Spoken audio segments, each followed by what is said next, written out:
Mi hijo se llevó mi silla de ruedas. Así, sin más. Como si fuera un mueble viejo que estorbaba en su casa de 2 pisos en Guadalajara.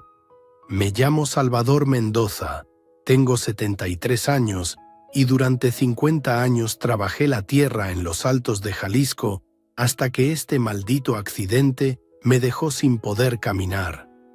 3 semanas han pasado desde que el tráiler me arrolló en la carretera a Tepatitlán y mi hijo Carlos decidió que era momento de cuidarme en su casa. Pero si ustedes creen que esto es una historia de cuidados filiales, se equivocan completamente. Desperté esa mañana de octubre y lo primero que busqué con la mano fue el metal frío de mi silla de ruedas. Siempre la dejaba ahí, junto a la cama, porque era lo único que me permitía moverme con dignidad después del accidente. Pero esa mañana mis dedos tocaron solo el aire vacío. Parpadeé varias veces pensando que tal vez era la medicina para el dolor que me tenía confundido, pero no. La silla había desaparecido. «Carlos», grité desde la recámara del segundo piso donde me tenían instalado. La casa olía a frijoles refritos y café recién hecho que subía desde la cocina, y yo aquí arriba como un prisionero en mi propia desgracia. «Carlos, ¿dónde está mi silla?» Escuché sus pasos pesados en la escalera, esos pasos que conocía desde que era niño y corría por el rancho detrás de las gallinas. Pero ahora sonaban diferentes, como si llevaran el peso de alguna decisión terrible. Cuando entró por la puerta de la recámara, tenía esa sonrisa que yo conocía muy bien, la misma que ponía de chico cuando rompía algo y esperaba que yo no me diera cuenta. «Buenos días, papá», me dijo, acomodándose la camisa blanca que siempre usaba para ir a su trabajo en la oficina del gobierno municipal. «La silla está guardada en el garaje. Necesitamos hablar de algunas cosas». «¿En el garaje? ¿Por qué diablos está mi silla en el garaje?» Le dije esto con la voz que usaba cuando encontraba a los peones robándose el maíz. Esa voz que había hecho temblar a más de uno en mis tierras. Pero Carlos ya no era el niño que se asustaba con mis regaños. Se sentó en la orilla de la cama y por un momento vi en sus ojos algo que me heló la sangre. Era codicia pura, mezclada con esa impaciencia que tienen los hijos cuando esperan que los padres se mueran para heredar. «Mira, viejo», me dijo, y esa palabra viejo la escupió como si fuera un insulto. «Las cosas van a cambiar aquí. Ya no puedes andar rodando por toda la casa como si fuera tu rancho. Esta es mi casa y aquí se hacen las cosas como yo digo». Mi corazón empezó a latir como tambor de feria, pero mantuve la cara seria. En 73 años aprendes a no mostrar miedo, aunque lo tengas corriendo por las venas como agua fría. «¿Qué quieres decir con eso, Carlos?» «Quiero decir que si necesitas bajar a desayunar, son 50 pesos. Si necesitas ir al baño de abajo, 100 pesos. Si quieres que te lleve a la cocina por un vaso de agua, otros 50. Lo dijo así, como quien lee una lista del mercado. Sin emociones, sin vergüenza. Es justo, ¿no te parece? Yo trabajo, tengo gastos, y no puedo estar todo el día cargándote de un lado a otro gratis. Me quedé callado unos segundos, tratando de entender si mi propio hijo me estaba hablando en serio o si esto era alguna broma cruel. Pero cuando vi que extendía la mano esperando dinero, supe que hablaba completamente en serio. «Dame mi cartera entonces», le dije, manteniendo la voz firme, aunque por dentro algo se me estaba rompiendo en pedacitos. Carlos sonrió de nuevo, pero esta vez fue peor que una bofetada. Sacó mi cartera de cuero, esa que me había regalado mi difunta esposa Esperanza hace 20 años, y la agitó en el aire como si fuera un juguete. «Esta cartera también se queda conmigo, papá. No vaya a ser que tengas tentaciones de hacer gastos innecesarios. Yo voy a manejar tu dinero por tu propio bien. ¿Mi propio bien? Las palabras me salieron como rugido y por un momento Carlos retrocedió un paso. ¿Robarme mi dinero es por mi propio bien? No es robar, es cuidar. Tú ya no estás en condiciones de manejar dinero. Cualquiera se puede dar cuenta de eso. Y entonces hizo algo que jamás pensé que vería en un hijo mío. Me guiñó el ojo como si fuéramos cómplices en alguna travesura. Además, pronto todo va a ser mío de todas maneras, ¿no es cierto? Mejor me voy acostumbrando a administrar la herencia. Esas palabras me cayeron como un balde de agua helada. Mi herencia. Mis 50 años de trabajo en el sol, levantándome antes del amanecer, quebrándome la espalda en los campos de agave, construyendo lo que ahora era un negocio próspero. Y él ya lo veía como suyo, como si yo fuera un estorbo que había que quitar del camino. En ese momento entró Inés, su esposa, cargando una charola con café y pan tostado. Era una mujer delgada, de esas que siempre andan arreglándose el pelo y mirándose en cualquier espejo que encuentren. Venía de una familia de la ciudad que siempre había mirado por encima del hombro a nosotros, los del rancho. ¿Ya le explicaste las nuevas reglas?, le preguntó a Carlos mientras dejaba la charola en la mesa junto a la ventana, pero no cerca de mi cama donde yo pudiera alcanzarla. Sí, ya está todo claro, respondió él, levantándose para darle un beso en la mejilla que me sonó como traición. Inés me miró entonces con esa sonrisa falsa que usaba cuando había visitas en casa. Es por su propio bien, don Salvador. Un hombre de su edad no puede andar rodando solo por la casa. Se puede caer, se puede lastimar. Es mejor que esté quietecito aquí en su cuarto, descansando como corresponde a una persona mayor. No soy un inválido, les dije, tratando de sentarme más derecho en la cama. El doctor dijo que es temporal. Mis piernas van a sanar. Carlos y Inés intercambiaron una mirada que no me gustó nada. Era la mirada que intercambian los buitres cuando ven morir un animal herido. Claro que sí, papá, dijo Carlos con esa voz que se usa para hablarle a los niños chiquitos. Pero mientras tanto, estas son las reglas de la casa. Si las sigues, todo va a estar muy bien. Si no... Se encogió de hombros como si no fuera importante, pero el mensaje era claro. Fue entonces cuando apareció mi nieta Lucía en la puerta. 8 años tenía la criatura, con sus trenzas negras y sus ojos grandes que habían heredado de su bisabuela Esperanza.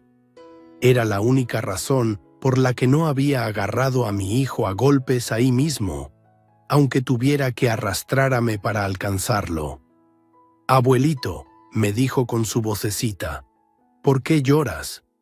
No me había dado cuenta de que tenía los ojos húmedos hasta que ella me lo dijo. Me limpié rápido con la manga de mi pijama, porque un hombre no llora delante de los niños, aunque el mundo se le esté viniendo abajo. No lloro, mijita. Solo tengo un poco de polvo en los ojos. Lucía se acercó corriendo hacia la cama, con esas ganas de consolar que tienen los niños buenos, pero Inés la detuvo agarrándola del brazo. «No lo toques», le gritó a su propia hija, y la niña se quedó paralizada del susto. «Que aprenda a valerse solo. Si lo ayudas, nunca va a mejorar». Vi el miedo en los ojos de Lucía, y algo en mi pecho se endureció como piedra. Una cosa es que me humillen a mí, pero meter miedo a una criatura inocente es algo que no perdono. «Déjala que se acerque», le dije a Inés, pero ella negó con la cabeza. «Aquí yo decido qué hace mi hija», me respondió, jalando a Lucía hacia la puerta. «Vamos, niña, tu abuelo necesita aprender que ya no es el patrón de nada». Cuando se fueron, Me quedé solo con mi hambre y mi sed, viendo esa charola con comida que habían puesto lejos de mi alcance a propósito. El café se enfriaba mientras yo calculaba la distancia desde la cama hasta la mesa. Eran apenas 3 metros, pero podían ser kilómetros para un hombre que no puede caminar. Pasé toda la mañana esperando que alguien regresara, que alguien se apiadara de mí y me trajera aunque fuera un vaso de agua. Pero la casa se quedó silenciosa, salvo por el ruido de la televisión que llegaba desde abajo y las risas de Carlos e Inés comentando algún programa. Fue hasta el mediodía, cuando el sol entraba fuerte por la ventana y yo tenía la boca seca como cuero viejo, que tomé la decisión más humillante de mi vida. Me iba a arrastrar hasta esa mesa para conseguir aunque fuera un sorbo de café frío.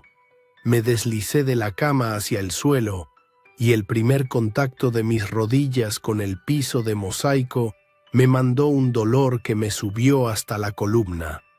Pero el orgullo duele más que las rodillas, créanme. Me arrastré centímetro a centímetro, empujándome con los brazos, sintiendo cómo la pijama se me rasgaba y la piel se me abría contra las baldosas ásperas. Cuando finalmente llegué a la mesa, tenía las rodillas sangrantes y las manos temblando.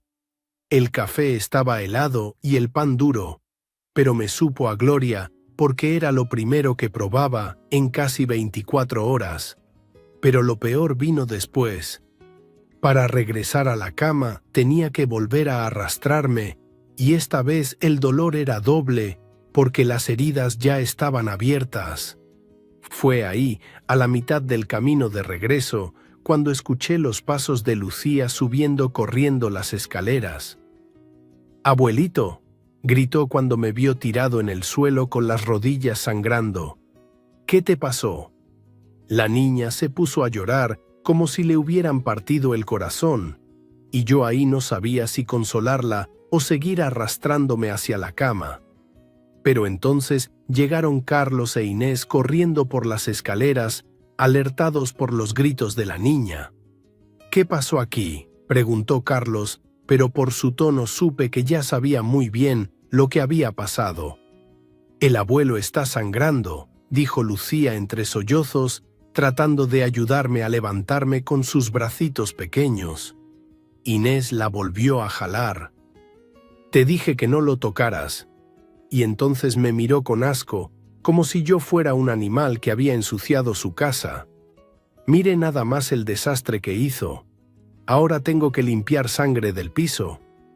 Carlos se agachó junto a mí, pero no para ayudarme. Se agachó para susurrarme al oído. «La próxima vez que quieras comer, ya sabes cuánto cuesta el servicio. 50 pesos por bajarte a la cocina. Es más cómodo para todos».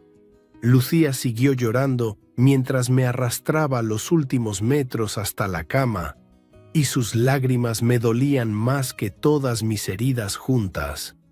Porque una cosa es que tu propio hijo te humille, pero que una niña inocente tenga que ver eso, tenga que cargar con esa imagen en su memoria. Eso sí que es imperdonable. Esa noche, cuando finalmente logré subirme a la cama, me quedé mirando el techo mientras escuchaba las risas de Carlos e Inés viendo televisión abajo. Hablaban de sus planes para el fin de semana, de una cena con amigos, de comprar ropa nueva.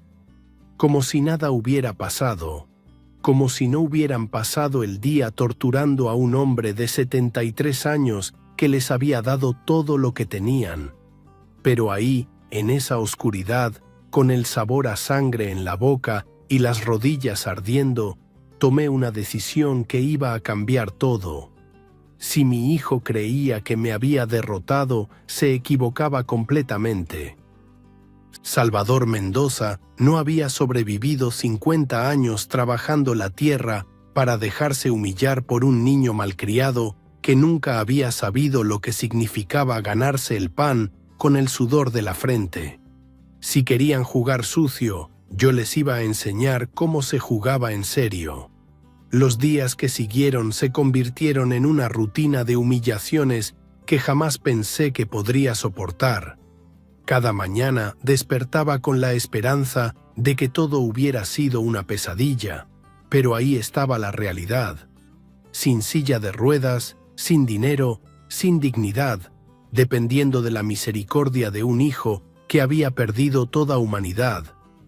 El segundo día Carlos subió temprano, antes de irse a trabajar. Traía esa sonrisa suya que ya me daba náuseas, y en la mano cargaba un vaso de agua que movía como si fuera oro líquido. «Buenos días, papá. ¿Cómo amaneciste?», me preguntó con una falsa preocupación que sonaba peor que una bofetada. «Te traje agua, pero ya sabes las reglas. Son 50 pesos por el servicio de subírtela hasta acá». Tenía la garganta seca como papel de lija, pero negué con la cabeza. «No tengo dinero. Tú te llevaste mi cartera, ¿recuerdas?». «Ah, es cierto», dijo, fingiendo que se le había olvidado. «Bueno, entonces supongo que tendrás que bajar por ella tú solito. La cocina está abajo, como bien sabes. Hay agua fresca en el refrigerador». Se fue tarareando una canción y yo me quedé ahí, mirando las escaleras como si fueran el mismísimo infierno. 18 escalones hasta la planta baja. Los había contado cientos de veces cuando esta casa se estaba construyendo, cuando yo le prestaba dinero a Carlos para que pudiera comprarla. Nunca pensé que los iba a bajar arrastrándome como un animal. Esperé hasta el mediodía, cuando el sol estaba más fuerte y ya no podía ignorar la sed. Me deslicé de la cama y comencé el descenso más humillante de mi vida. Un escalón a la vez, sintiendo como cada arista me abría las heridas de las rodillas que apenas habían empezado a sanar. El ruido que hacía mi cuerpo al golpear contra los escalones resonaba por toda la casa como tambores de funeral. A la mitad del camino, Inés salió de la cocina y me vio ahí, arrastrándome como un gusano. En lugar de ayudarme, se puso las manos en la cintura y negó con la cabeza. «Ay, don Salvador, mire nada más el espectáculo que está dando. ¿Qué van a pensar los vecinos si lo ven así?». Me dijo esto como si el problema fuera mi falta de elegancia, no el hecho de que me habían robado la única forma que tenía de moverme con dignidad. «Denme mi silla y no tendré que hacer esto», le respondí, deteniéndome en el escalón número 10 porque ya no podía más. «Su silla está muy bien guardadita en el garaje. Ahí va a quedarse hasta que usted aprenda a valorar la ayuda que le ofrecemos. 50 pesos no es nada para un hombre que tiene tanto dinero como usted». Tenía razón en eso último. Yo tenía dinero, mucho dinero que había ganado trabajando día y noche durante 50 años. Pero ellos lo habían puesto fuera de mi alcance, como si fuera un niño al que había que controlar sus gastos. Cuando finalmente llegué a la cocina, después de una eternidad de dolor y humillación, tenía las rodillas sangrando otra vez y las manos temblando de agotamiento. Pero el refrigerador estaba ahí, grande y blanco, lleno de comida y agua fresca. Me arrastré hasta él y lo abrí con manos temblorosas. Había de todo: refrescos, jugos, cervezas, sobras de la comida que ellos habían cenado la noche anterior. Tomé una botella de agua y me la bebí como si hubiera estado perdido en el desierto. El líquido frío me bajó por la garganta y por un momento sentí que volvía a ser humano. Pero entonces recordé que tenía que regresar. 18 escalones hacia arriba, cargando el peso de mi cuerpo inútil y la vergüenza de lo que había hecho. El ascenso fue peor que la bajada, porque ahora la gravedad trabajaba en mi contra y cada escalón se sentía como una montaña. Lucía apareció cuando ya había subido la mitad. Mi nieta me vio ahí, sudando y sangrando, y se puso a llorar otra vez. Pero esta vez no gritó. Esta vez se acercó en silencio y trató de ayudarme, empujando mi espalda con sus manitas pequeñas. «No llores, mijita», le susurré mientras descansaba en el escalón número 12. «El abuelo está bien, solo está haciendo ejercicio». «¿Por qué no tienes tu silla, abuelito?», me preguntó con esa inocencia que rompe el corazón. «Porque tu papá la guardó. Dice que es por mi bien». Lucía frunció el ceño como si estuviera tratando de entender algo muy complicado. «Pero si te lastima, no puede ser por tu bien, ¿verdad? De la boca de los niños sale la verdad más pura. No, mijita, no puede ser por mi bien». Esa noche, cuando finalmente logré regresar a la cama, Lucía vino a verme a escondidas. Traía un vaso de agua y unas galletas que había escondido en los bolsillos de su vestido. «Ten, abuelito, para que no tengas que bajar otra vez». La niña se sentó en la orilla de mi cama y me contó cosas que me helaron la sangre. «Escuché a mamá y papá hablando anoche.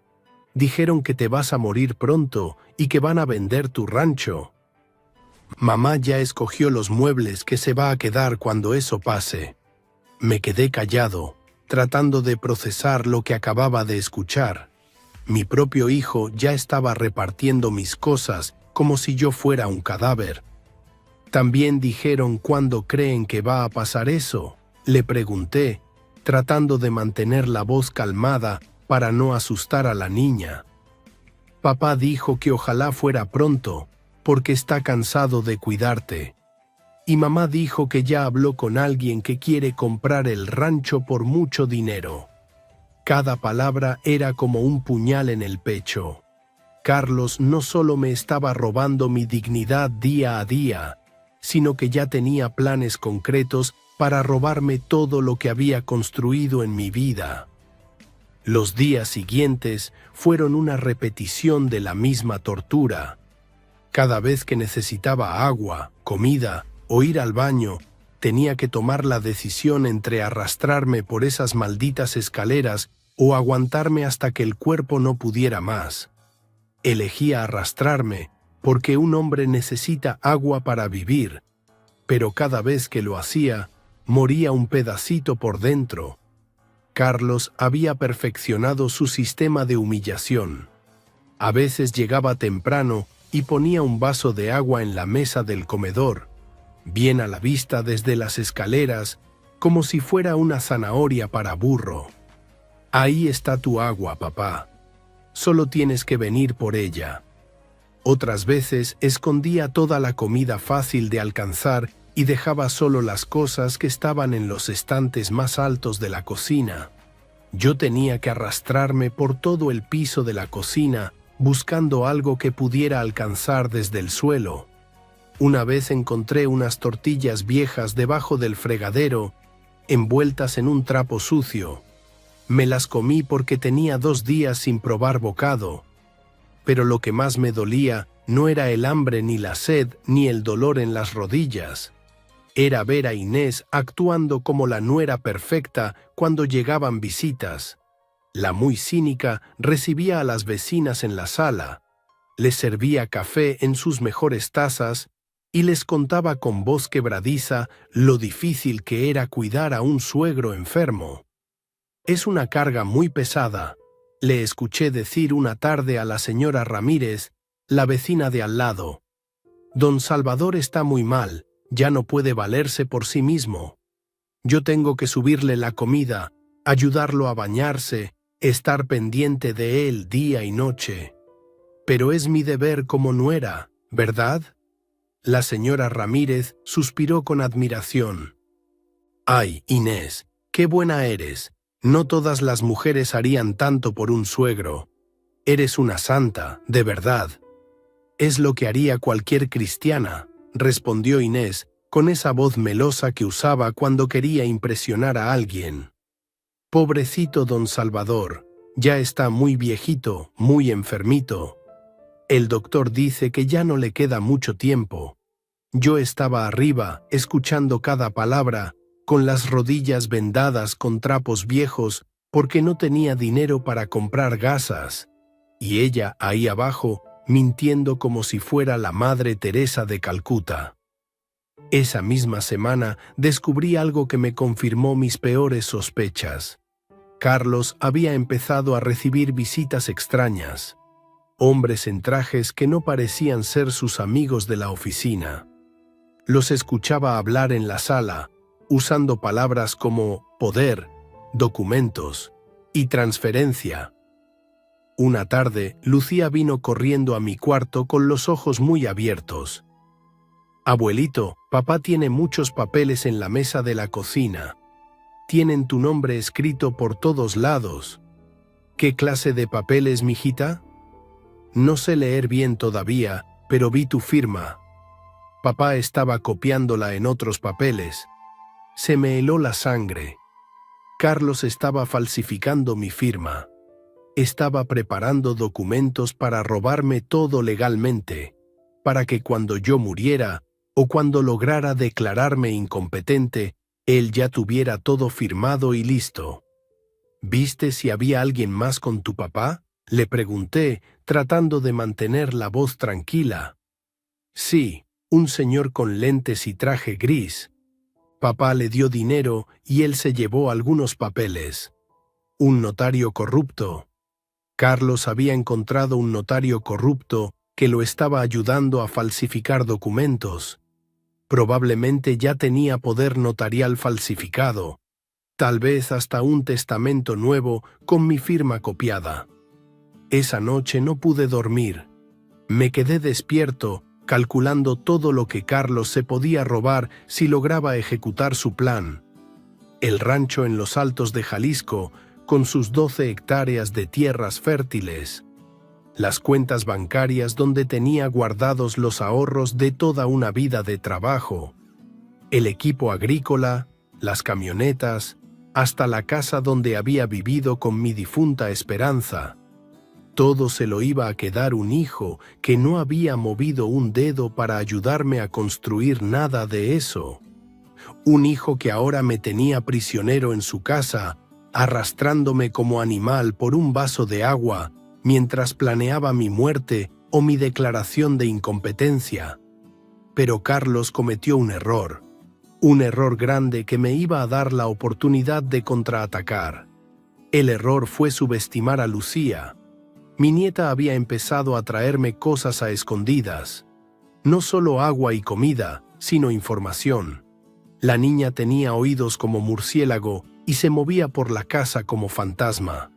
Nadie notaba cuando se paraba detrás de las puertas a escuchar conversaciones, cuando se asomaba por las ventanas para ver quién llegaba, cuando revisaba los papeles que Carlos dejaba sobre la mesa. «Abuelito», me dijo una noche, «escuché a papá hablando por teléfono con alguien. Dijo que ya casi tenía todos los papeles listos para quedarse con tu rancho. Y también dijo que ojalá te murieras pronto porque está gastando mucho dinero en el licenciado». «¿Licenciado?». Así le dice al señor de los lentes. Le va a pagar más dinero la próxima semana para que termine de arreglar todos los documentos. Lucía también me contó que Inés había ido a ver una casa más grande en Las Lomas, una de esas colonias caras donde vive la gente rica de Guadalajara. Dice que cuando se mude ahí ya no me va a dejar venir a verte, abuelito. Dice que los niños no deben estar cerca de los viejitos enfermos. Cada revelación de Lucía me confirmaba que estaba viviendo con 2 serpientes que habían planeado todo al detalle. Me habían aislado, me habían quitado mi independencia, me habían convertido en un prisionero en mi propia familia, todo para poder robarme todo lo que tenía. Pero había algo que Carlos no sabía, algo que Inés tampoco sabía, algo que iba a cambiar completamente su juego sucio. Salvador Mendoza no había llegado a los 73 años siendo un ingenuo.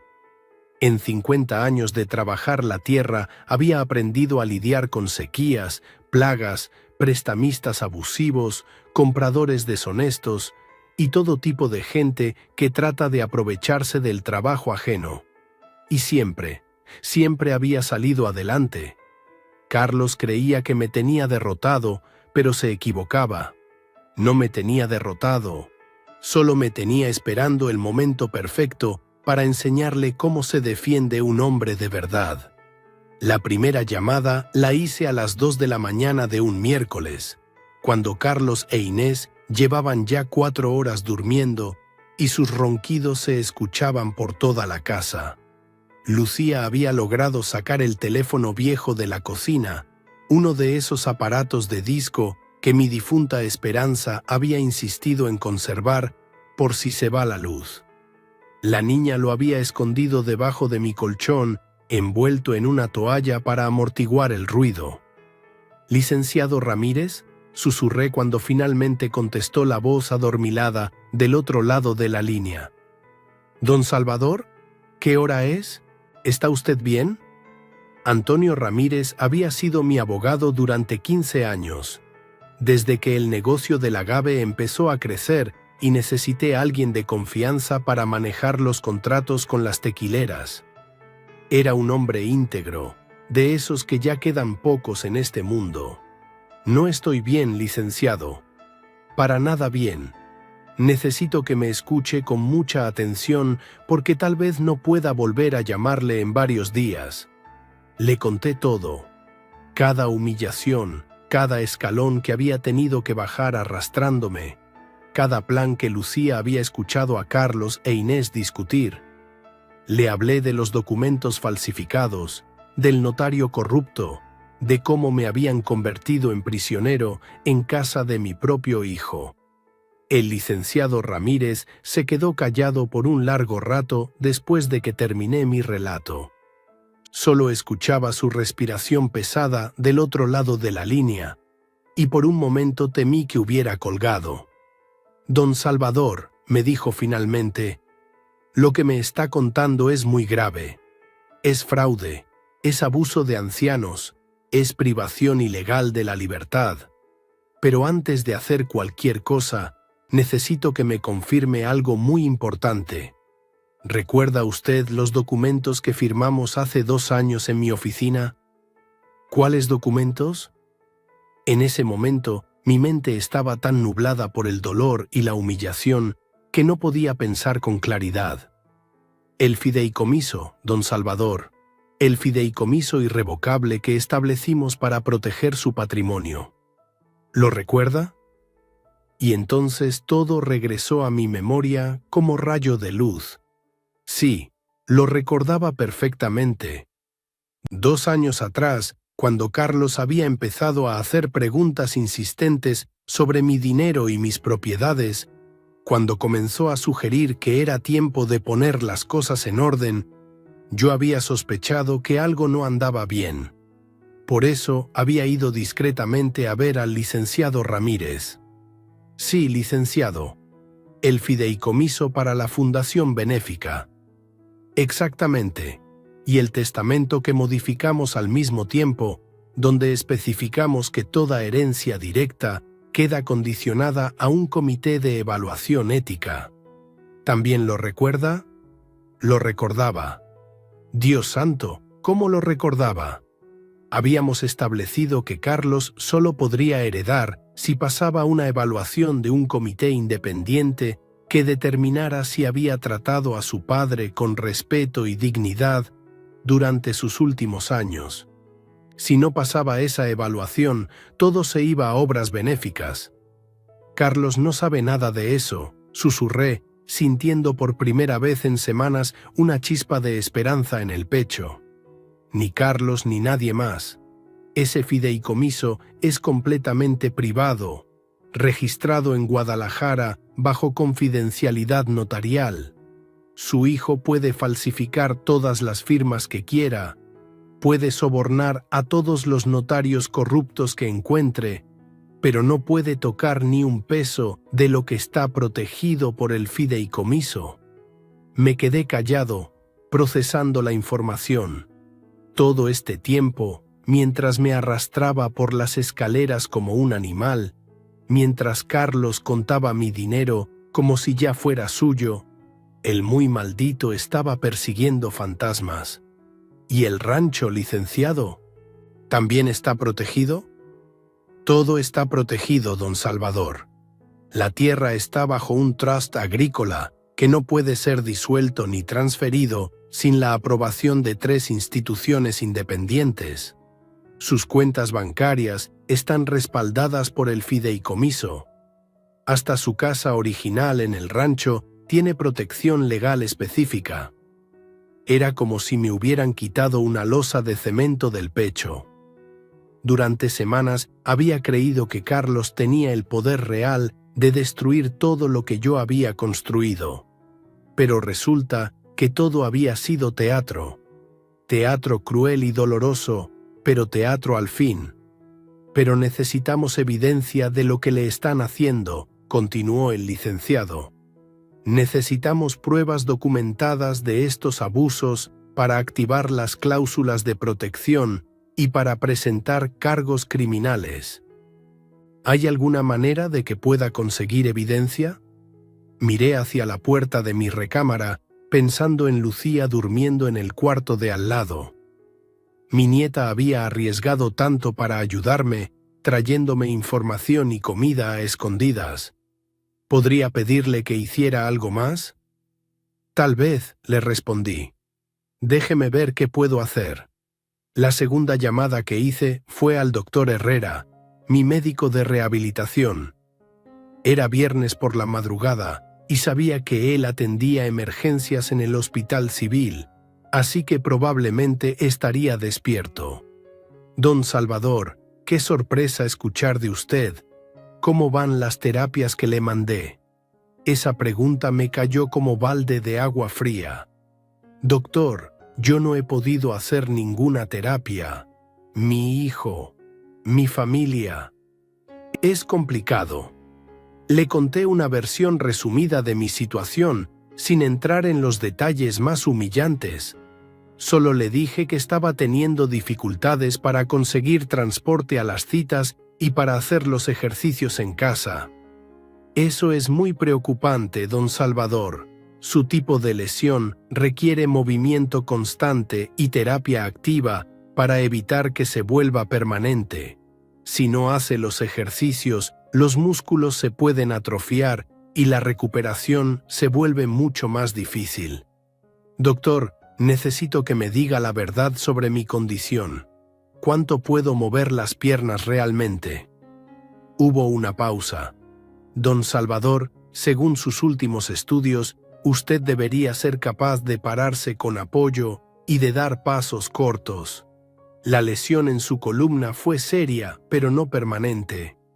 Con la terapia adecuada, debería recuperar al menos el 70% de su movilidad. El corazón me empezó a latir muy fuerte. ¿Quiere decir que puedo intentar pararme ahora? Debe hacerlo gradualmente y con mucho cuidado, pero sí. De hecho, el reposo total que ha estado guardando puede estar retrasando su recuperación. Necesita intentar moverse, don Salvador. Su cuerpo está listo. Después de colgar con el doctor, me quedé ahí en la oscuridad, procesando lo que acababa de escuchar. Podía pararme. Tal vez no podía caminar largas distancias todavía, tal vez necesitaba apoyo, pero podía pararme. Todos estos días arrastrándome por las escaleras habían sido innecesarios. Carlos me había convencido de que era más inválido de lo que realmente estaba. Decidí hacer una prueba. Muy despacio me deslicé hasta la orilla de la cama y puse los pies en el suelo. Sentí hormigueo en las piernas, como cuando se te duerme el pie. Pero también sentí fuerza. Con mucho cuidado me agarré del buró y empujé mi cuerpo hacia arriba. Mis piernas temblaron, pero me sostuvieron. Ahí estaba yo, don Salvador Mendoza, de pie por primera vez en 3 semanas. Las lágrimas me corrieron por las mejillas, pero esta vez eran lágrimas de alivio, no de humillación. Me mantuve parado casi 1 minuto completo antes de volver a sentarme en la cama. Tenía las piernas doloridas y débiles, pero funcionaban. Con práctica y tiempo podrían funcionar mucho mejor. Pero no podía dejar que Carlos e Inés supieran esto todavía. Si descubrían que podía caminar, cambiarían toda su estrategia. Tal vez me encerrarían en otro lugar, tal vez me quitarían a Lucía, tal vez simplemente acelerarían sus planes de declararme incompetente. Necesitaba que siguieran creyendo que tenían todo el control mientras yo preparaba mi contraataque. La tercera llamada fue la más difícil de todas. Marqué el número del DIF, el Sistema Nacional para el Desarrollo Integral de la Familia, sabiendo que si hablaba con ellos ya no habría vuelta atrás. DIF Guadalajara, Oficina de Protección a Adultos Mayores, habla la licenciada Morales. Buenos días, licenciada. Mi nombre es Salvador Mendoza y necesito reportar un caso de abuso contra persona mayor. ¿El abuso es contra usted, señor Mendoza? Sí, señora, contra mí. La licenciada Morales me hizo muchas preguntas. Quería saber nombres, direcciones, detalles específicos de los abusos, si tenía evidencia, si había testigos. Le conté todo lo que pude, pero sabía que sin pruebas concretas, mi palabra contra la de Carlos e Inés no iba a ser suficiente. Señor Mendoza, lo que me está contando constituye varios delitos graves, pero para poder intervenir necesitamos evidencia documentada. ¿Hay alguna manera de que pueda conseguir fotografías, grabaciones o algún tipo de prueba de lo que le están haciendo? Ahí fue donde Lucía entró en el plan de manera definitiva. Esa misma tarde, cuando ella vino a verme como siempre hacía después de la escuela, le expliqué lo que necesitaba. Mijita, el abuelo necesita tu ayuda con algo muy importante, pero es peligroso, y si no quieres hacerlo, lo voy a entender perfectamente. Lucía me miró con esos ojos grandes que tenía, llenos de curiosidad y valor. ¿Qué necesitas, abuelito? Le expliqué que necesitaba fotografías de mis heridas en las rodillas, de los documentos que Carlos tenía en la mesa de la cocina, de la silla de ruedas escondida en el garaje. También le pedí que tratara de grabar las conversaciones de sus padres cuando hablaran de sus planes conmigo o con el notario corrupto. Pero si te descubren, te van a castigar muy feo, Lucía, y yo no quiero que te pase nada malo por ayudarme. La niña se quedó pensando unos minutos, mordiendo su labio inferior como hacía cuando estaba concentrada. Abuelito, si hago esto, ¿van a dejar de lastimarte? Sí, mijita. Van a dejar de lastimarme para siempre. Entonces lo voy a hacer. Los días siguientes fueron los más largos de mi vida. Tenía que seguir actuando como el anciano inválido y derrotado que Carlos creía que era, mientras por dentro sabía que tenía los medios para destruir todos sus planes. Seguí arrastrándome por las escaleras cuando necesitaba agua. Seguí sangrando las rodillas en el piso frío. Seguí soportando las humillaciones de Inés y las amenazas de Carlos. Pero ahora todo era diferente. Cada dolor, cada insulto, cada escalón que bajaba arrastrándome se convertía en evidencia. Lucía había conseguido el teléfono celular viejo de Inés, uno que ya no usaba, pero que todavía servía para tomar fotos. La niña se volvió mi espía secreta, documentando todo lo que pasaba en esa casa. Una tarde consiguió fotografiar los documentos falsificados que Carlos tenía extendidos en la mesa de la cocina. Había copias de mi firma practicada en diferentes papeles, borradores de poderes notariales, hasta un testamento falso donde Carlos se quedaba con todo. Lucía tomó fotos de cada papel, escondiéndose detrás de la puerta de la cocina mientras Carlos estaba en el baño. También logró grabar una conversación entre Carlos e Inés donde planeaban acelerar el proceso. Ya está tomando demasiado tiempo, decía Carlos. Necesito que el licenciado termine todos los papeles esta semana. Entre más tiempo pase, más riesgo hay de que alguien se dé cuenta de lo que estamos haciendo. ¿Y si tu papá no se muere tan rápido como esperamos?, preguntaba Inés. Entonces vamos a tener que ayudarlo un poquito, respondía Carlos con una risa que me heló la sangre. Un viejito enfermo puede tener muchos accidentes, ¿no te parece? Cuando Lucía me enseñó esa grabación, supe que ya no era solo cuestión de robo y abuso. Carlos estaba hablando de matarme si yo no me moría lo suficientemente rápido para sus planes. La confirmación final llegó una semana después. Lucía había escuchado a Carlos hablando por teléfono con el notario corrupto, programando una cita para el siguiente viernes. «Ya está todo listo», decía Carlos. «El viejo está muy mal.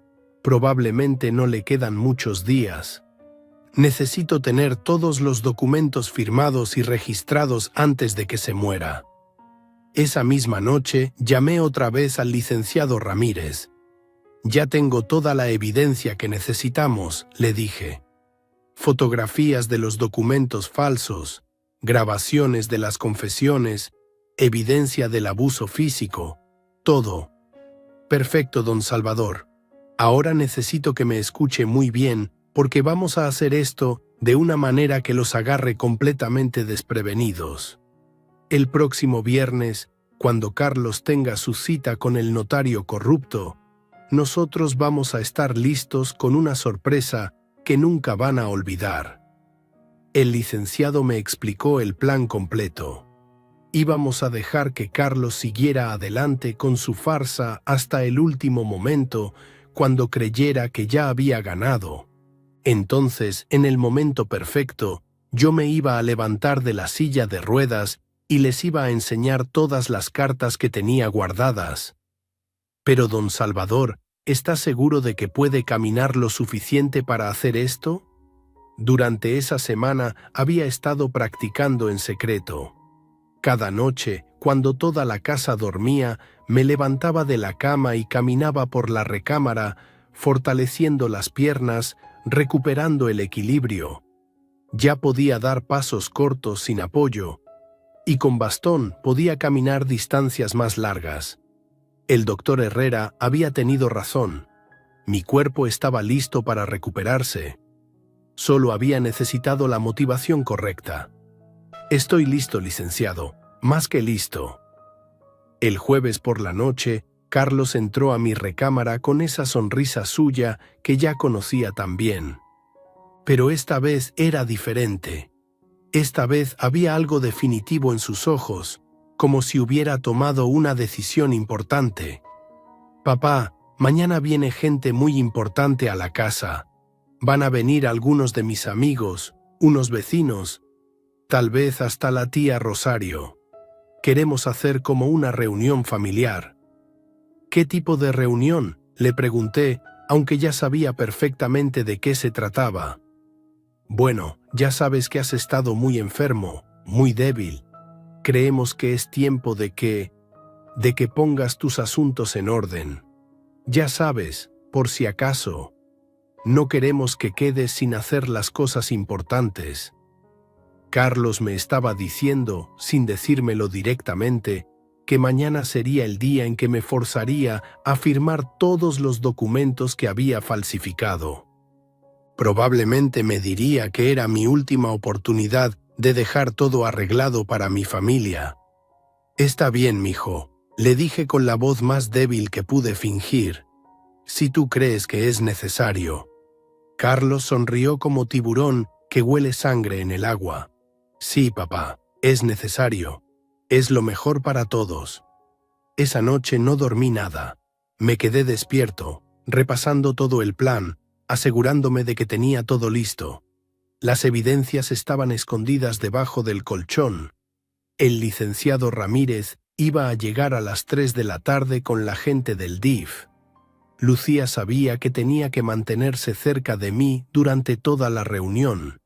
Y yo Yo estaba listo para levantarme de esa maldita silla de ruedas y enseñarles a Carlos e Inés lo que pasa cuando subestimas a un hombre que ha pasado 70 años aprendiendo a sobrevivir.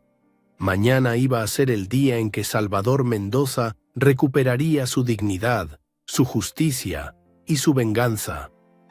El viernes llegó como cualquier otro día, pero yo sabía que sería el último día que Salvador Mendoza pasaría fingiendo ser un hombre derrotado. Me desperté temprano, antes del amanecer, y practiqué una vez más levantarme de la cama y dar algunos pasos. Mis piernas temblaron un poco, pero me sostuvieron firme. Estaba listo. Carlos entró a mi recámara cerca de las 8 de la mañana, cargando mi silla de ruedas. La había sacado del garaje donde la tenía escondida, y ahora la empujaba hacia mi cama como si fuera un acto de generosidad suprema. «Buenos días, papá. Hoy es un día especial, así que decidí traerte tu silla. No queremos que nuestros invitados piensen que no te cuidamos bien, ¿verdad?» Me senté en la silla fingiendo la misma debilidad de siempre, pero por dentro estaba ardiendo de satisfacción. Carlos no tenía idea de lo que se le venía encima. «¿Quiénes van a venir, mijo?», le pregunté con voz quebradiza. «Pues van a venir algunos vecinos, la tía Rosario, unos amigos míos del trabajo, mi compadre Raúl con su esposa, como 12 personas en total. Queremos que sea algo bonito, algo memorable». Carlos quería testigos para su gran teatro. Quería que hubiera suficiente gente presente para que cuando yo firmara sus documentos falsos, nadie pudiera decir después que había habido coerción. Muy inteligente de su parte, o eso creía él. «Y también va a venir un licenciado», añadió Inés desde la puerta, donde había aparecido con una bandeja del desayuno que otra vez puso lejos de mi alcance. «Un licenciado muy bueno que nos va a ayudar con los papeles importantes. Todo va a quedar muy bien hecho, don Salvador». «¿Qué papeles?», pregunté, siguiendo con mi actuación. «Papeles de herencia, papeles del rancho, cosas así. Nada complicado. Solo tiene que firmar donde le digamos y ya está. Es para que todo quede legal y bonito para cuando usted ya no esté con nosotros». Inés lo dijo con esa dulzura falsa que usaba cuando había gente presente, pero sus ojos brillaban con la misma codicia que había visto en los ojos de Carlos. Los dos ya estaban saboreando mi dinero. Durante toda la mañana estuvieron preparando la casa como si fuera día de fiesta. Inés limpió la sala hasta que los muebles brillaron, puso sus mejores manteles en las mesas, sacó la vajilla buena que solo usaba en Navidad. Carlos se bañó y se puso su mejor traje, ese azul marino que había usado en el funeral de mi comadre Esperanza. A las 12 empezaron a llegar los invitados. Primero llegó la tía Rosario, hermana de mi difunta esposa, una mujer de 80 años que caminaba con bastón, pero tenía la mente más clara que muchos jóvenes. La pobre no tenía idea de para qué la habían invitado realmente. «Salvador, ¿cuánto tiempo sin verte?», me dijo cuando Carlos me bajó en la silla hasta la sala. «¿Cómo te sientes, hermano?». Carlos me dijo que has estado muy delicado. «He estado mejor, Rosario, pero aquí andamos, echándole ganas». Después llegaron los vecinos, don Aurelio y su esposa doña Carmen, que vivían en la casa de enfrente, la señora Ramírez con su hija mayor, el compadre Raúl con su esposa Leticia. Todos llegaban con esa cara de circunstancia que se pone la gente cuando cree que va a presenciar las últimas voluntades de un moribundo. Carlos e Inés los recibían como anfitriones perfectos, sirviéndoles café y pan dulce, hablándoles en voz baja sobre mi delicada condición y lo difícil que había sido cuidarme todos estos días. «Es una carga muy pesada», escuché que Inés le decía a doña Carmen. pero es nuestro deber cristiano. Pobrecito don Salvador, ya casi no puede valerse por sí mismo. Yo estaba ahí sentado en mi silla de ruedas, fingiendo estar adormilado, pero escuchando cada palabra. La hipócrita hablaba de carga pesada, cuando había sido ella misma quien había escondido mi silla y me había obligado a arrastrarme por las escaleras como animal. A la 1:30 llegó el hombre que yo estaba esperando, el notario corrupto. Era exactamente como me lo había imaginado después de las descripciones de Lucía. Un hombre pequeño y grasoso, con lentes gruesos y un maletín de cuero que cargaba como si fuera el tesoro de Moctezuma. Carlos lo saludó como a un viejo amigo, con abrazos y palmadas en la espalda. «Licenciado Gutiérrez, qué bueno que pudo venir. Ya está todo listo para empezar». El tal Gutiérrez miró alrededor de la sala llena de gente y asintió con satisfacción. «Perfecto, don Carlos.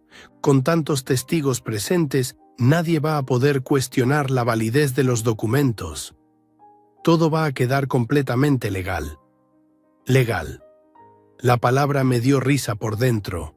Si supiera este desgraciado lo legal que iba a quedar todo, pero no de la manera que él esperaba. ¿Ya le explicó usted a don Salvador de qué se trata?, le preguntó Gutiérrez a Carlos. Sí, licenciado. Mi papá ya sabe que necesita firmar algunos papeles importantes. Testamento, poder notarial, transferencia de propiedades. Todo para que no haya problemas cuando él falte. Gutiérrez se acercó a mi silla de ruedas y se agachó para hablarme como si yo fuera sordo o idiota. Don Salvador, ¿me entiende usted? Solo necesitamos que firme algunos documentos muy sencillos. Todo es por su propio bien y el bien de su familia. Sí, licenciado, le respondí con voz débil. Entiendo. Solo quiero que todo quede bien arreglado. Eran las 2:15 de la tarde. En menos de una hora llegaría el licenciado Ramírez con la gente del DIF, pero yo tenía que mantener la actuación hasta el último momento. Carlos había extendido los documentos falsos en la mesa del comedor, y Gutiérrez estaba revisando cada página con cuidado, asegurándose de que todo estuviera en orden. Muy bien, anunció Gutiérrez después de unos minutos. Creo que ya podemos empezar con la ceremonia. Ceremonia. Como si robarle a un anciano fuera algo digno de celebrar. Carlos pidió atención, golpeando una cuchara contra su taza de café. Amigos familiares, gracias por acompañarnos en este día tan importante.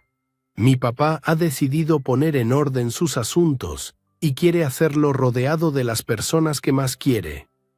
Todas las miradas se dirigieron hacia mí, y yo mantuve esa expresión de anciano resignado que había perfeccionado durante todas estas semanas.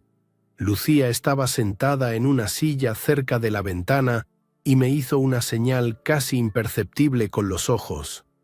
Todo estaba listo. Don Salvador, me dijo Gutiérrez, acercándose otra vez con los documentos en la mano. Aquí tenemos su nuevo testamento, donde especifica que todo su patrimonio pasa a su hijo Carlos, que ha sido tan buen hijo cuidándolo durante su enfermedad. También tenemos un poder general para que don Carlos pueda manejar sus asuntos financieros y la escritura de transferencia del rancho en los Altos de Jalisco. Cada palabra era como un clavo que creía estar martillando en mi ataúd. Pero Salvador Mendoza llevaba 73 años aprendiendo que la paciencia es el arma más poderosa que tiene un hombre inteligente. ¿Dónde tengo que firmar?, pregunté, extendiendo una mano temblorosa. Gutiérrez sonrió como si acabara de ganar la lotería. Aquí, don Salvador, primero en el testamento, después en el poder y por último en la transferencia de la propiedad. Tomé la pluma con manos que temblaban genuinamente, pero no de debilidad, sino de emoción contenida. Estaba a punto de firmar mi nombre en el primer documento cuando sonó el timbre de la casa. Carlos frunció el ceño. No esperábamos a nadie más. Inés, ¿puedes ver quién es? Inés se levantó y fue hacia la puerta, pero antes de que llegara, la puerta se abrió y entraron 3 personas que hicieron que la cara de Carlos se pusiera blanca como papel. El licenciado Antonio Ramírez, una señora mayor con una carpeta de documentos que llevaba el logotipo del DIF, y un hombre joven con una cámara de video. «Buenas tardes», dijo el licenciado Ramírez con voz fuerte y clara. «Soy el licenciado Antonio Ramírez, abogado registrado, y vengo acompañado de la licenciada Morales del sistema DIF y el investigador Hernández de la Procuraduría de Justicia. Necesitamos hablar urgentemente con don Salvador Mendoza». El silencio que se hizo en la sala era tan denso que se podía cortar con cuchillo. Carlos se quedó paralizado con la boca abierta, Inés se puso pálida como fantasma, y el notario Gutiérrez empezó a guardar rápidamente sus documentos como si fueran evidencia de algún crimen. ¿Qué era exactamente lo que eran? «No entiendo», balbuceó Carlos. «¿Qué buscan aquí? Mi papá está en medio de un acto legal muy importante». «Precisamente por eso estamos aquí», respondió la licenciada Morales, una mujer de unos 50 años, con cara seria y ojos que habían visto muchas injusticias. «Hemos recibido denuncias muy graves sobre abuso a persona mayor y falsificación de documentos. Necesitamos verificar el estado de don Salvador y la legitimidad de cualquier documento que esté firmando». Carlos miró a Inés, después a Gutiérrez, después a todos los invitados que ahora los miraban con curiosidad y sospecha. «No sé de qué hablan. Aquí no ha pasado ningún abuso. Hemos cuidado a mi papá como oro molido desde su accidente». «¿Es cierto eso, don Salvador?», me preguntó directamente el licenciado Ramírez. Y fue entonces cuando llegó mi momento. El momento que había estado esperando durante todas estas semanas de humillación y dolor. El momento de la verdad. Muy lentamente puse las manos en los brazos de la silla de ruedas. Todos me miraban, esperando que respondiera desde mi posición de anciano derrotado. Pero en lugar de responder con palabras, empecé a empujarme hacia arriba. «¿Papá? ¿Qué estás haciendo?», preguntó Carlos con voz nerviosa. Seguí empujándome hasta que logré ponerme de pie. Mis piernas temblaron un poco, pero me sostuvieron firmemente. Los murmullos de sorpresa llenaron la sala. Pero yo solo tenía ojos para la cara de Carlos, que había pasado del blanco al verde.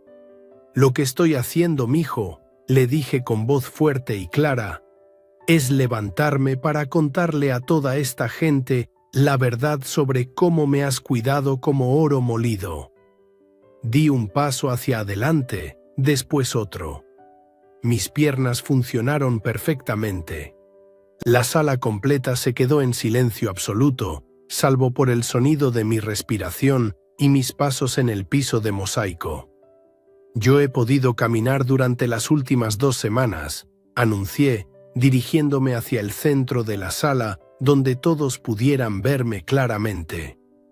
«Pero necesitaba que ustedes creyeran que seguía siendo un inválido para poder descubrir quiénes eran realmente». Carlos se levantó de su silla tan rápido que la tiró.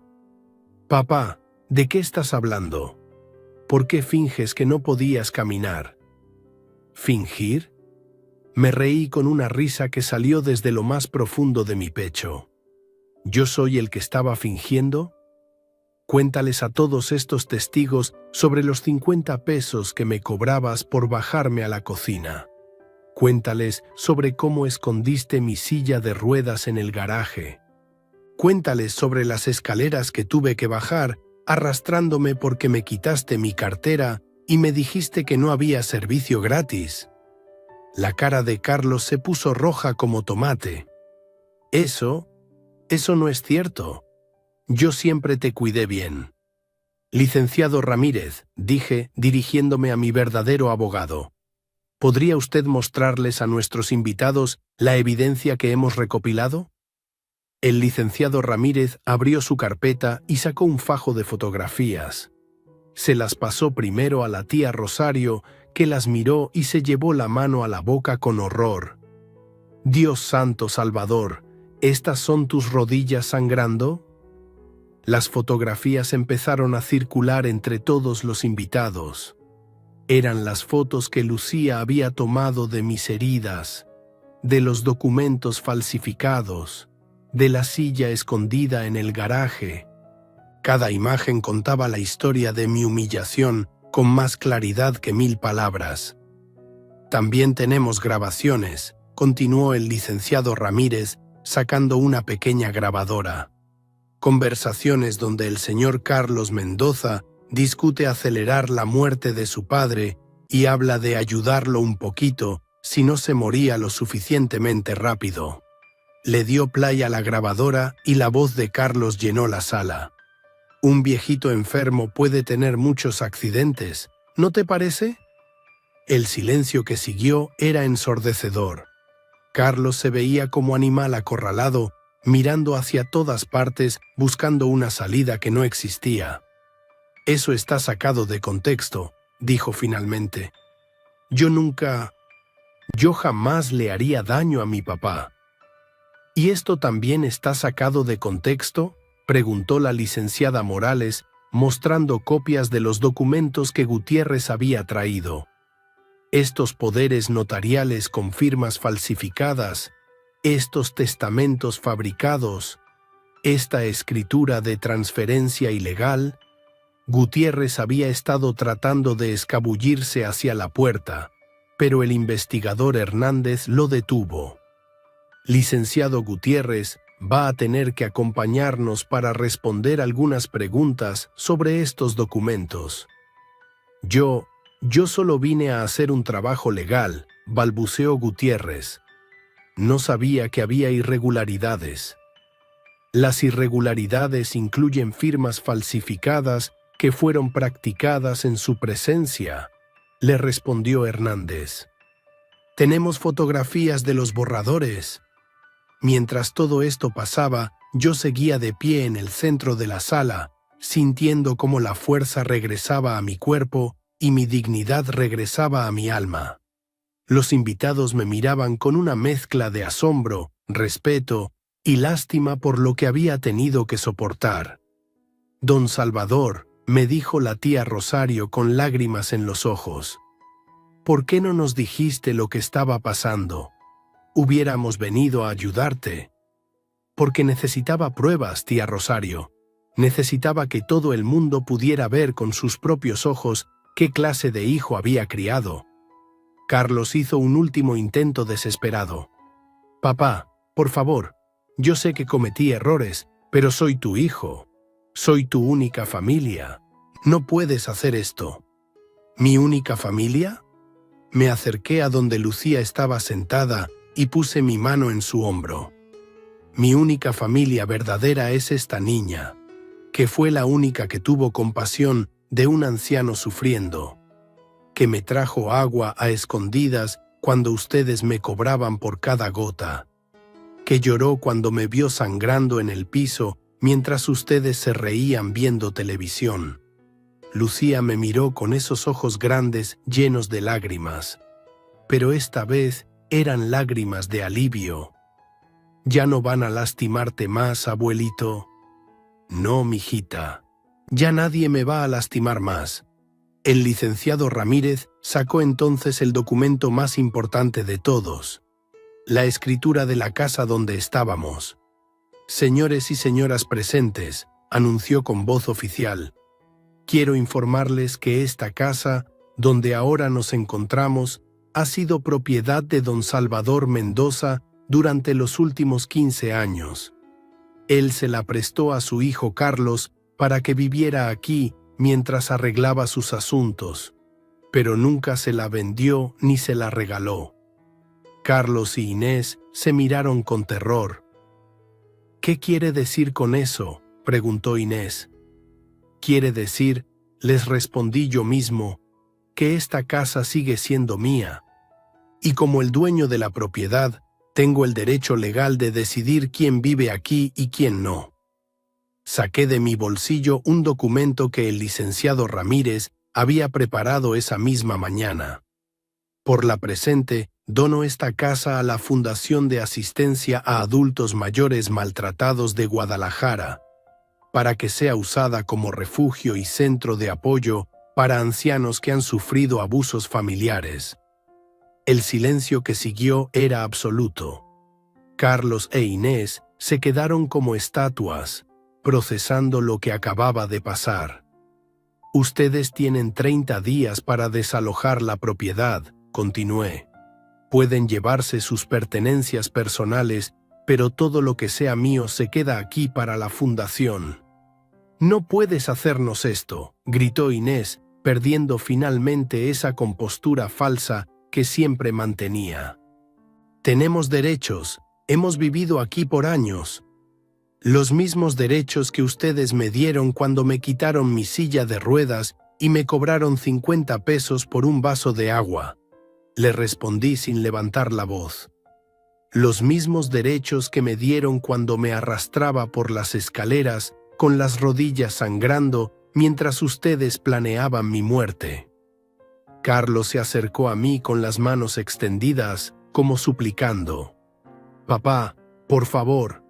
Sé que me equivoqué, pero podemos arreglar esto. Yo puedo cambiar. Dame una oportunidad».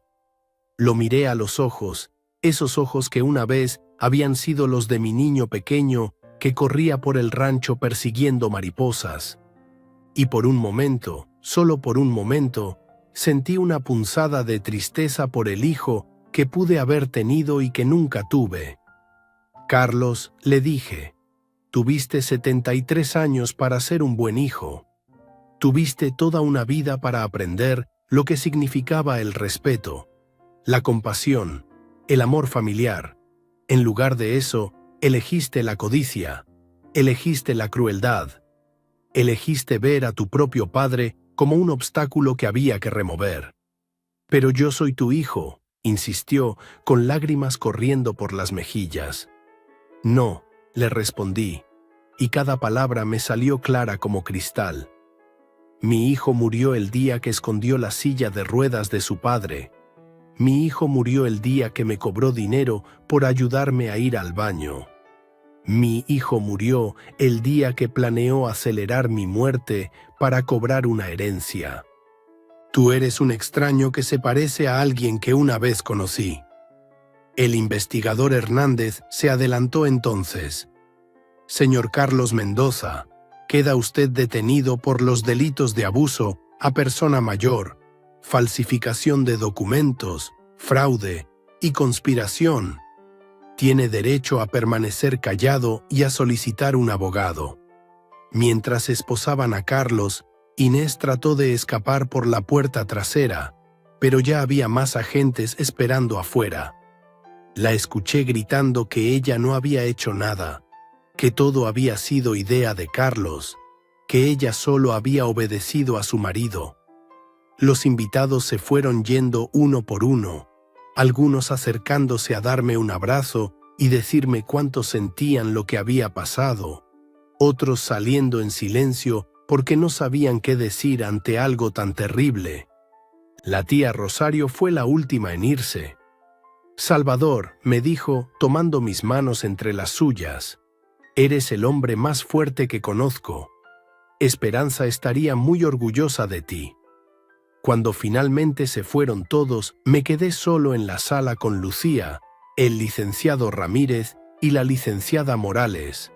La casa se sentía diferente ahora, como si hubiera perdido todo el peso del miedo y la opresión que había cargado durante estas semanas. «¿Qué va a pasar conmigo, abuelito?», me preguntó Lucía con esa preocupación que no debería tener una niña de 8 años. Me arrodillé junto a ella para quedar a su altura. Tú te vienes conmigo al rancho, mijita. Vamos a vivir donde hay espacio para correr, donde hay animales que cuidar, donde hay árboles que dan sombra y aire limpio que respirar. Vamos a vivir donde una niña puede ser niña, sin tener que preocuparse por los adultos malos. ¿Y ya no voy a ver más a papá y mamá? La pregunta me partió el corazón, porque por más que Carlos e Inés fueran monstruos, seguían siendo sus padres.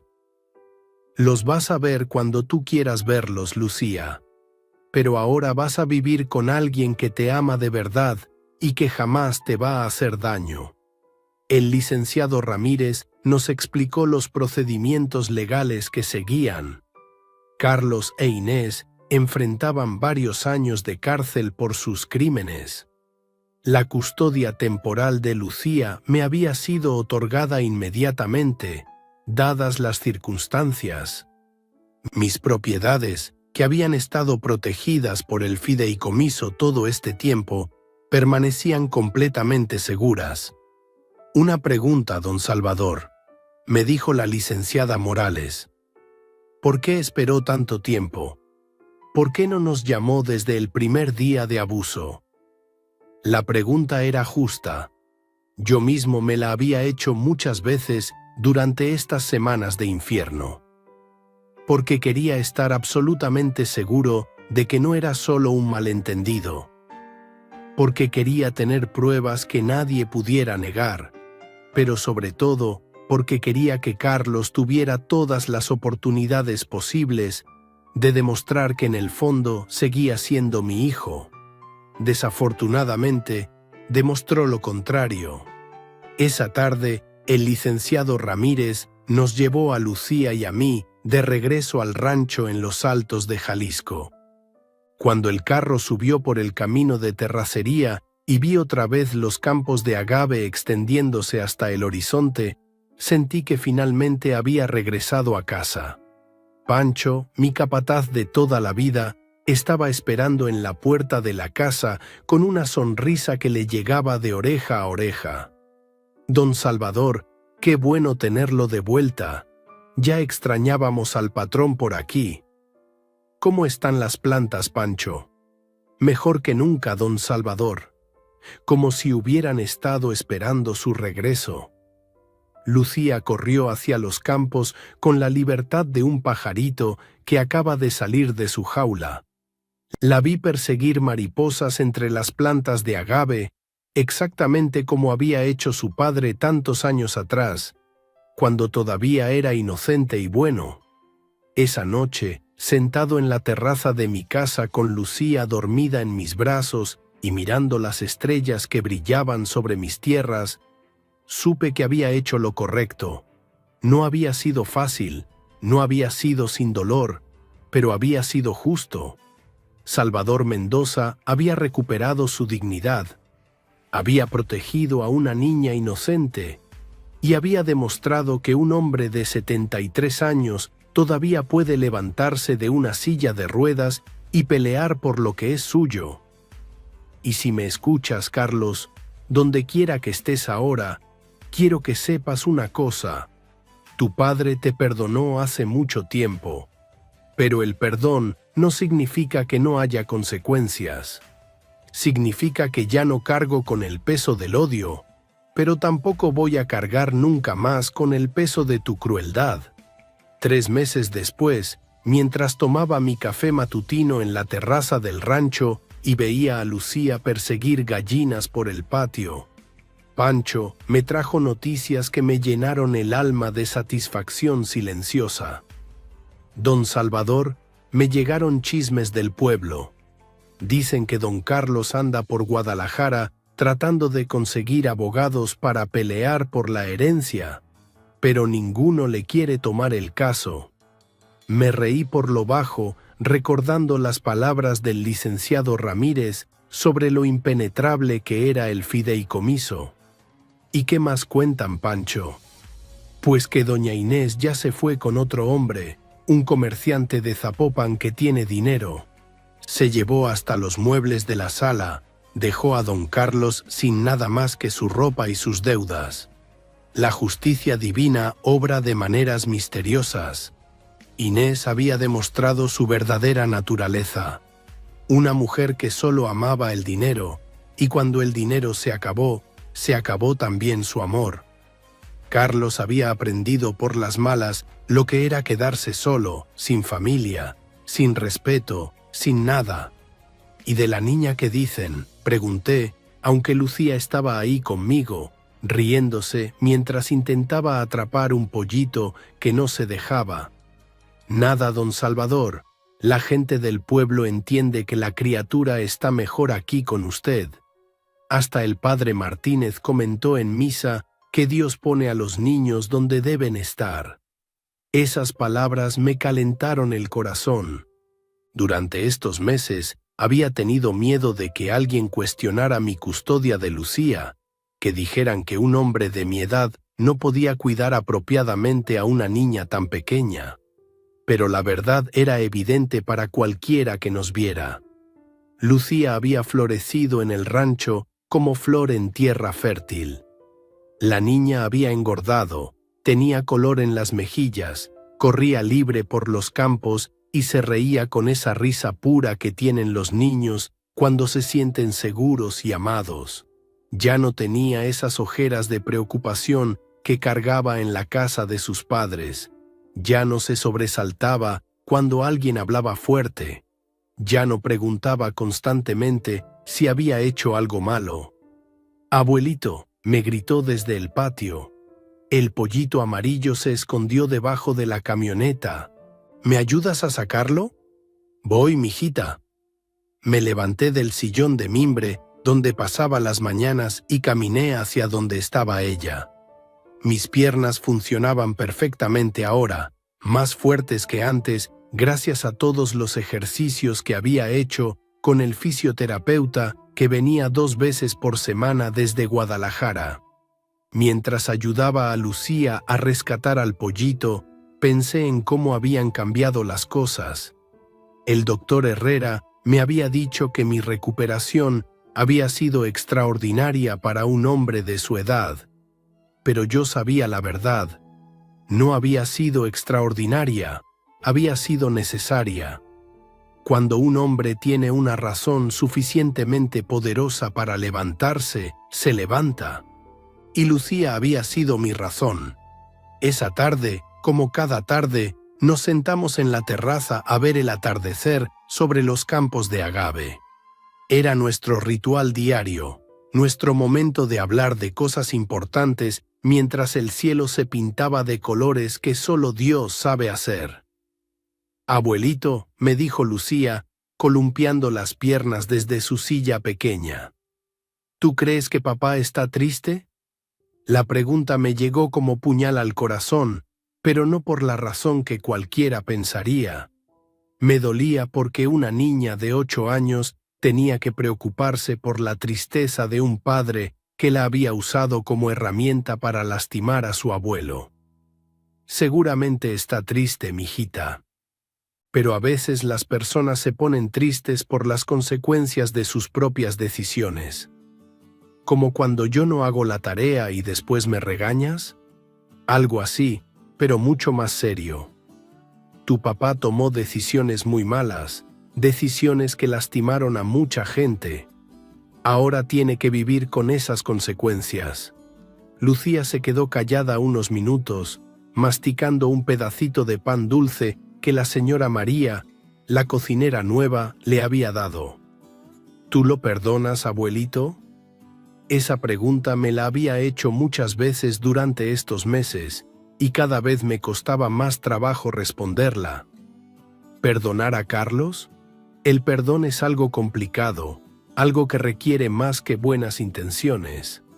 «Mira, Lucía», le dije, señalando hacia los campos donde los trabajadores recogían las últimas plantas del día. «¿Ves a don Aurelio trabajando allá?» «Sí». Don Aurelio tiene un hijo que se llama Roberto. Roberto era un muchacho muy inteligente, pero se metió con malas compañías y empezó a robar. Un día robó dinero de la caja del rancho. dinero que era para pagar los sueldos de todos los trabajadores. Lucía me escuchaba con esa atención completa que tienen los niños cuando saben que les están contando algo importante. ¿Sabes qué pasó después, mijita? ¿Lo perdonaste? Lo perdoné en mi corazón, porque guardar rencor me lastima más a mí que a él. Pero también tuve que despedirlo, porque si no lo hacía, otros trabajadores honrados iban a pensar que podían robar también. Y si eso pasaba, todo el rancho se iba a venir abajo. Lucía frunció el ceño, pensando. Entonces perdonar no significa que no pasa nada malo por hacer cosas malas. Exactamente. Perdonar significa que ya no cargo con el coraje y el dolor en mi corazón, pero no significa que las personas no tengan que responder por lo que hicieron. ¿Y mi papá tiene que responder por lo que te hizo? Sí, Lucía. Tu papá me lastimó mucho, pero lo más importante es que te puso en peligro a ti. Te hizo vivir en una casa llena de crueldad y mentiras. Te usó para lastimar a tu abuelo. Eso es algo que un padre jamás debe hacer. La niña asintió con esa seriedad que a veces tenía, como si entendiera cosas que estaban más allá de sus 8 años. ¿Por eso estoy mejor aquí contigo? Estás mejor aquí porque aquí estás segura, mijita. Aquí nadie te va a usar para lastimar a otros. Nadie te va a enseñar que está bien ser cruel con las personas que no se pueden defender. Aquí vas a aprender que la fuerza se usa para proteger a los débiles, no para abusar de ellos. Pancho se acercó desde los establos con su sombrero en la mano y esa sonrisa tímida que ponía cuando tenía algo importante que decir. Don Salvador, perdone que lo interrumpa, pero llegó una carta del juzgado. Tomé el sobre que me extendía, reconociendo inmediatamente el sello oficial. Era la resolución final del caso contra Carlos e Inés. Los habían condenado a 4 años de prisión por abuso a persona mayor, fraude y falsificación de documentos. El notario corrupto había recibido 6 años por su participación en el esquema. ¿Son noticias buenas, abuelito?, me preguntó Lucía. Son noticias justas, mijita, que es diferente, pero igual de importante.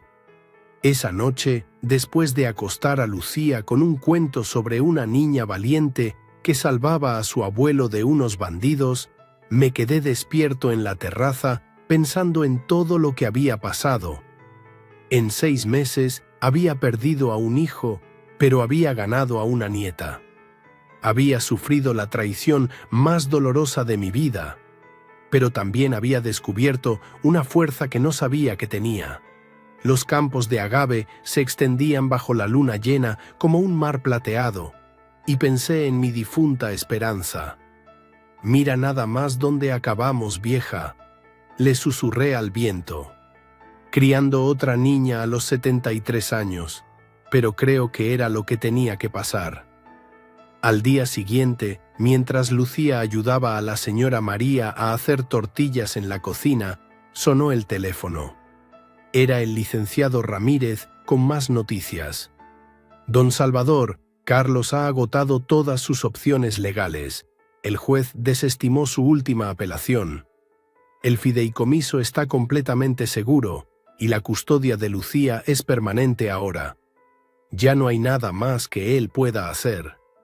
¿Y él cómo está?» «Según me han dicho, muy mal. Inés se llevó todo lo que pudo cuando se fue con el otro hombre. Carlos está viviendo en un cuarto de azotea, trabajando de velador nocturno en una fábrica. Ha envejecido mucho, dice la gente que lo conoce». Sentí una punzada de algo que no era lástima, pero tampoco satisfacción. Era más bien una tristeza profunda por todo lo que pudo haber sido y nunca fue. Esa tarde, Lucía y yo estábamos dándoles de comer a las gallinas cuando ella me hizo la pregunta que había estado esperando durante meses. «Abuelito, ¿algún día vas a dejar que papá regrese?» Me quedé callado un rato, viendo cómo los pollitos corrían alrededor de nuestros pies.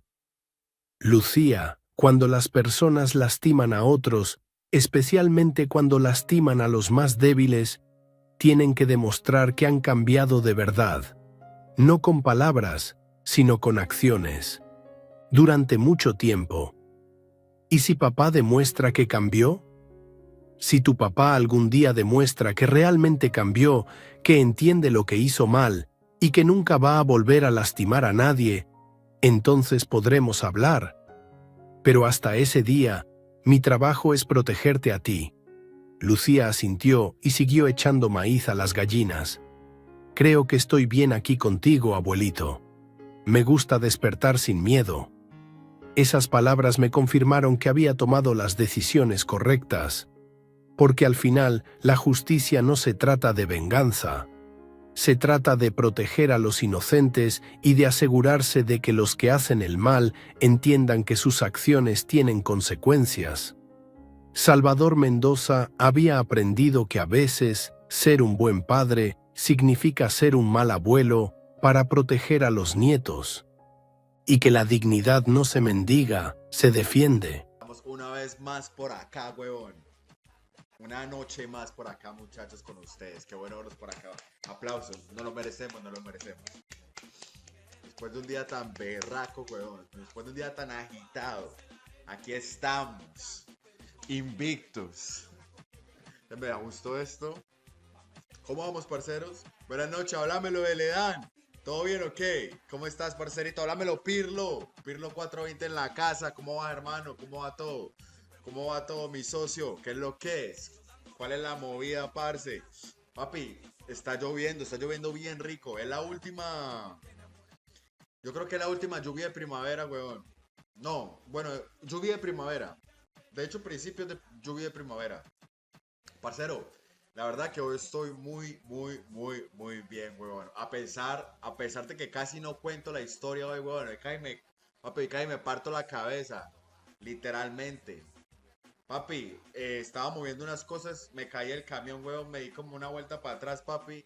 Y había una piedrota, marica. Por suerte que la cabeza no me cayó ahí, parce, pero sí me alcancé a doblar ¿cómo se llama eso?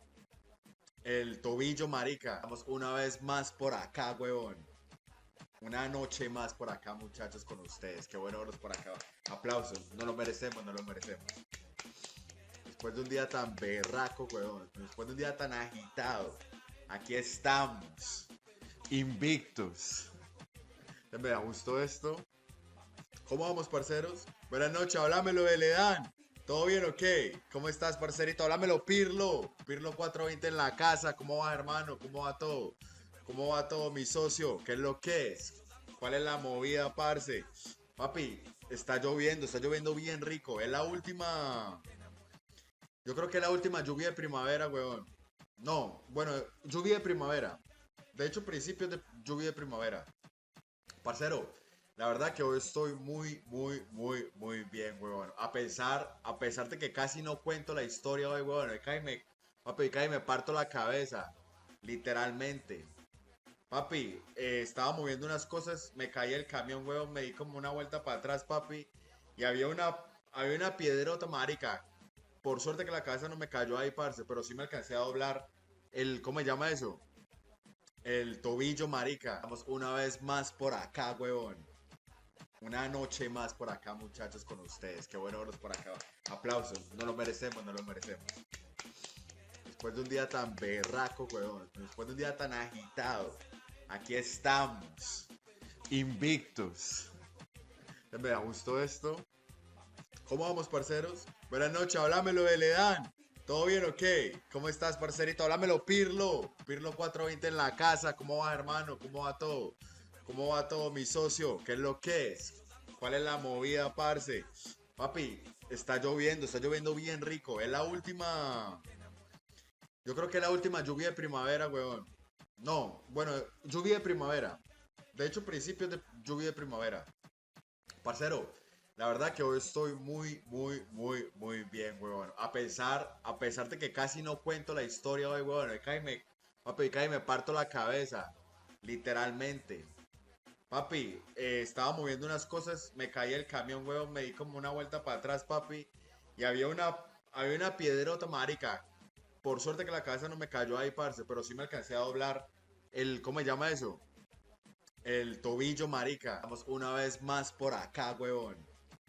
Una noche más por acá, muchachos, con ustedes. Qué bueno verlos por acá. Aplausos, no lo merecemos, no lo merecemos. Después de un día tan berraco, weón. Después de un día tan agitado. Aquí estamos. Invictos. Me da gusto esto. ¿Cómo vamos, parceros? Buenas noches, háblamelo de Ledán. ¿Todo bien o qué? ¿Cómo estás, parcerito? Háblamelo, Pirlo. Pirlo 420 en la casa. ¿Cómo va, hermano? ¿Cómo va todo? ¿Cómo va todo, mi socio? ¿Qué es lo que es? ¿Cuál es la movida, parce? Papi, está lloviendo bien rico. Es la última. Yo creo que es la última lluvia de primavera, weón. No, bueno, lluvia de primavera. De hecho, principios de lluvia de primavera. Parcero, la verdad que hoy estoy muy, muy, muy, muy bien, weón. A pesar de que casi no cuento la historia hoy, weón. Papi, cae me parto la cabeza. Literalmente. Papi, estaba moviendo unas cosas, me caí el camión, weón, me di como una vuelta para atrás, papi. Y había una piedrota, marica. Por suerte que la cabeza no me cayó ahí, parce, pero sí me alcancé a doblar ¿cómo se llama eso?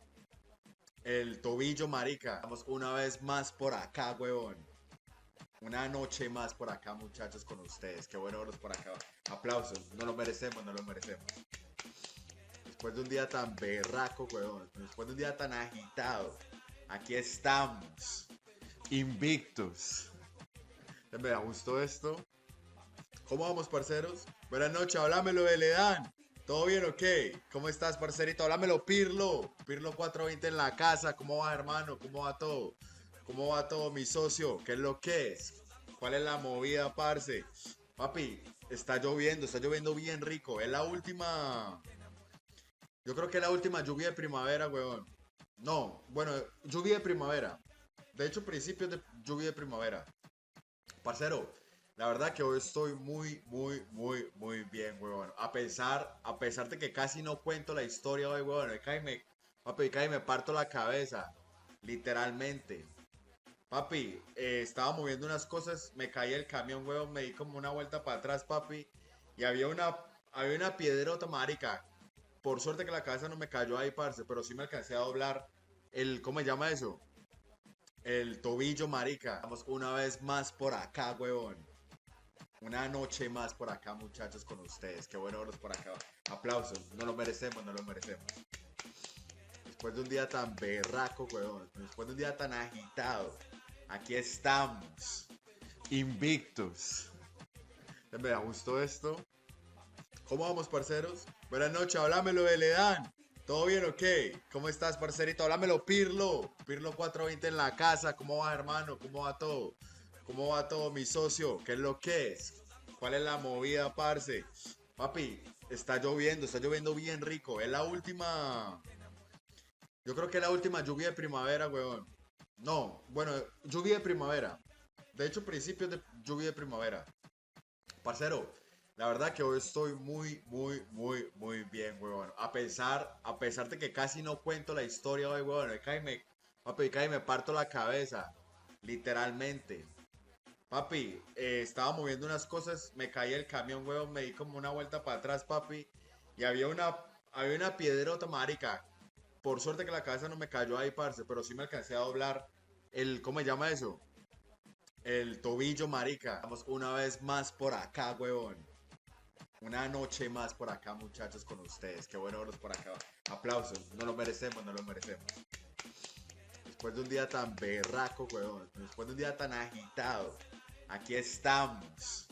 Invictos. Me da gusto esto. ¿Cómo vamos, parceros? Buenas noches, háblamelo de Ledán.